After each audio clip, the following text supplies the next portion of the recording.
Hi, welcome to Always Growing. I'm Heidi. I'm Dave. We are here to talk about growing in our marriages every day. And today's episode is called The Power of Pursuit. The Power of Pursuit. And pursuit is, I think, an interesting concept because we often relegate it in our culture in particular to dating. I actually think that's one of the hindrances of dating culture is that we leave it for dating, and then we think when we get married things are different and things change and all that good stuff. Or as the seasons of love grow, we start to lose the aspect of pursuit. So Dave and I are here today to hopefully convince you that pursuing matters and think of ways to put it into our marriages as well as ways that it benefits our marriage. So number one, I want to tell you the story I had in the article. So Dave here, who is not, believe it or not, who is not a big texter. Like, that's not your major form of communication. I think it's my major form of communication. Like, I send multiple texts every day, and that's what I really prefer. So, but Dave, you're definitely a face-to-face kind of guy. You do text, you do a lot of emailing for work, and so maybe that's one reason, but neither here nor there, right? But Dave, out of the norm, one day sent me a text that said, "I think you're beautiful and I can't wait to see your face later." Nice job, Dave. Nice. I have no idea why I did that. Something must have gave me the idea that this would be a good idea. Or maybe it's just a thought I had and I'm like, I should just text this. Which was genius, yeah. And so I felt so loved in that moment that I couldn't stop smiling at my computer forever. Like, I'm just doing my work and I'm like, And so the article, I joke around, am I 38 going on 15? Because, all of a sudden you have those early dating feelings of this is so fun and this relationship is so kicky. And not that that's what we're after all the time, but what are the benefits to that is the question. So one question we want to start with is kind of fun. How do you communicate on an average, day-to-day basis? What kind of communications are in your marriage? How do you communicate via text with one another? What kinds of things do you say?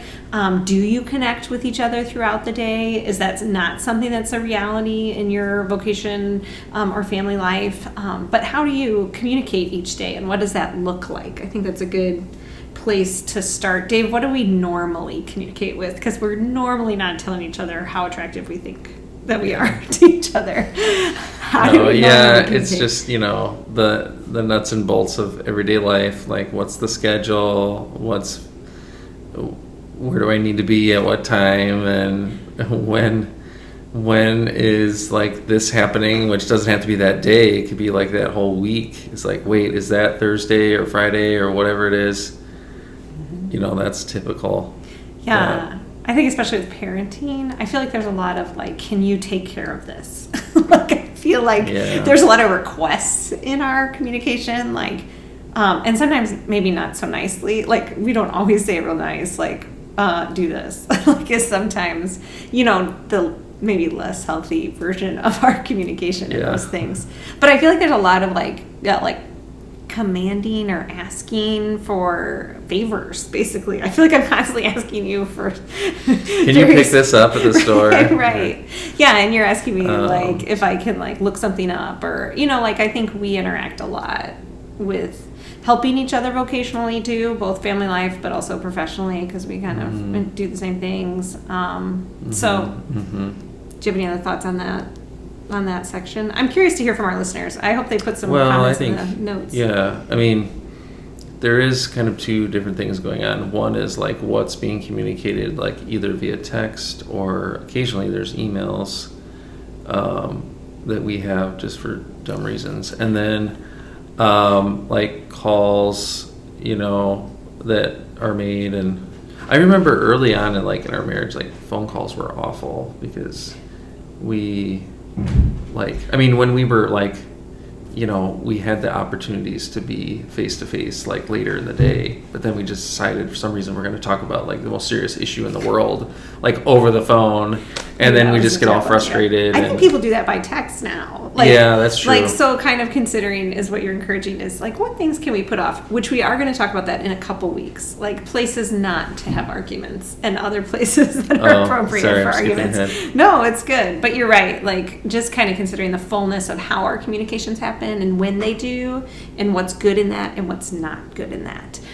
Then we want to consider today how to put pursuit into that, like you were doing with that text, which I think that text like really made me more aware of sending you the occasional fun text, the pursuing text, the I can't wait to see you text, or hey, maybe we could have a drink and have a conversation about this thing tonight that's more fun. Like we love to talk about theology and about some big abstract ideas, and so we'll text each other, hey, let's talk about this later, to give us something to look forward to and not just like, can you pick up the kids? It's so good.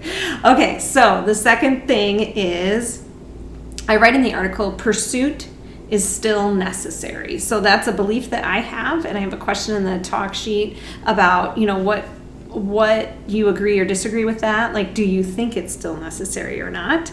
And I would say that we know from the Song of Songs, which is one of my favorite books of the Bible, that pursuit is still necessary. So the question we'd like to offer for this video and podcast is, what are the benefits?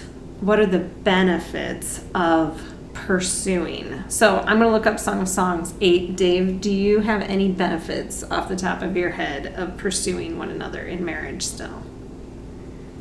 The first thing I thought of was there's like a transition that happens when you come back together. So if you're typical is like, I'm at work, Heidi's at home, I come home from work, and then there's a transition that needs to be made. Like, hey, I'm home, honey, I'm home. And then like typically it's more like there's some kind of transition that has to take place. Like, how was your day? Or, oh, we're doing this evening, or whatever it is. And I think those are times where it's kind of not super fun. It's just like, oh, I'm home. Oh, this and this and this, It can be kind of rough. They call blah, it blah, a harsh, blah. We forgot to do this, or Mm-hmm. hey, it's more of those like nuts and bolts things. Like, so I think that transition is like really, really nice when you have the like pursuit action that's happening. Like, I'm looking forward. Doesn't have to say you're beautiful, but like I'm looking forward. That's helpful, but looking forward to being home. Then you hit the ground, you hit that transition, and you're just like, this is an exciting transition. Wow, that's really wise, Dave. The Gottmans, which I reference a lot in here, call harsh startup when the transition's like kind of challenging or difficult, which we talked about in another episode. That it happens a lot, I think, a lot more than we care to admit in all marriages. But then we want the softened startup. And so what you're proposing, I think, is genius. Like that the pursuit aspect outside of those transitions softens the startup. The pursuit gives you a space where when you see that face again, it's not just details about life. It's like, I was looking forward to this moment, I think that's really good because I have all these good intentions about those transitions. Like, I want to give you a kiss when you get home, or when I get home from the airport, I don't want to crab at everybody about how messy the house is first thing, but it's so hard to actually apply them. So maybe stepping back and rewinding a little bit to doing some of those pursuing actions in between gives us, a better place to be than just trying better at the transitions. I love that. That's really good. So Song of Solomon might give us some insight to the Song of Songs, chapter 8, verses 5 and 6. Who is this coming up from the wilderness, leaning on her beloved? Under the apple tree I awakened you. There your mother was in labor with you. There she was who bore you was in labor. Set me as a seal upon your heart, as a seal upon your arm, for love is strong as death. Jealousy is fierce as the grave. It flashes as flashes of fire, the very flame of the Lord. the very flame of the Lord. And in my study, Altogether Beautiful, I talk about those verses in particular in kind of the poetic context and stuff, and especially about the jealousy aspect and how God is a jealous God, and then in our relationships, what is appropriate in jealousy and what's not appropriate, because, we live in a broken world, we're sinful people, so we really destroy those kind of concepts as human beings. But the thing that I think this tells us, that set me as a seal on your heart, pursuit is that like reminder of that's in marriage, that reminder of the seal that we've set on each other. And so I really think there's a value added there. There's like a reminder that we are loved by God, and our spouse is that reflection for us too, then, that we are a valuable creature. And so you look like you're falling asleep. Dave looks like he's facing out here. Real marriage with Dave and Heidi. But like, you know what I mean? Like, I feel valuable. And so I know that that's true from God apart from you. And you can't hold my need to be valuable. That's not your job. That's God's job. However, as spouses, we can be reflections to remind one another that we are valuable creatures, that God sees us as valuable, and that you see, one another as valuable. And I think that's a huge benefit that we get in marriage, that it's a little different than friendship. It's a little different than our relationships within the church and stuff like that. There's an intimacy. Like, you see deeper parts of me, and the ugly parts of me even, in the way that God does, and he does even deeper. But like, still pursuing is like, it's like a whole nother thing beyond saying, oh, well, you're okay. That you're just, you're forgiven and okay. Instead, you're forgiven and like still sought out. Like, that is a huge message of the gospel, I feel like, in our lives, in marriage. Yeah, that makes sense. Dave, you're cracking me up today. Dave might need a Coke. I'm just saying. I think I need to. I've had a long day. It's the afternoon. My day's about done. So. Okay. Anyway, all but right. This is great. I love it. It's great 12 stuff. Minutes, right? It's awesome. So to wrap up, the last thing we want to say, and we're going to leave it with a question, is pursuit is sacrificial. It is not a fair shake. So we should not be looking in our marriages for the 50-50 kind of pursuit. Like, I don't pursue you because you were pursuing me yesterday. That eventually will like fall apart, and it just tends to peter out. So I think too, like, for like that particular moment, for some reason I was feeling like I was in the mood for pursuing, or I was thinking somehow of like good thoughts. And like, there's going to be times when I'm doing that, and there's going to be times when you're doing that, at different times. So like, maybe I did send you an amazing text, but you might be thinking, gosh, I don't want to send him back a text because I just don't feel great.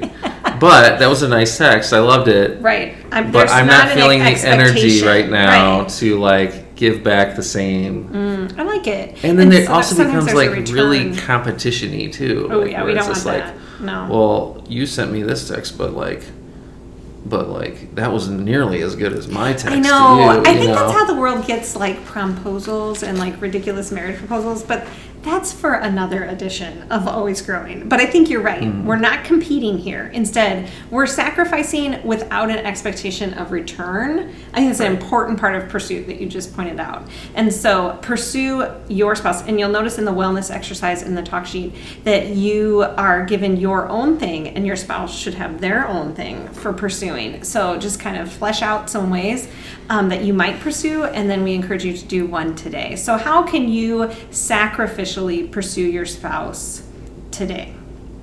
Thanks for joining us. Thanks. We'll see you next time.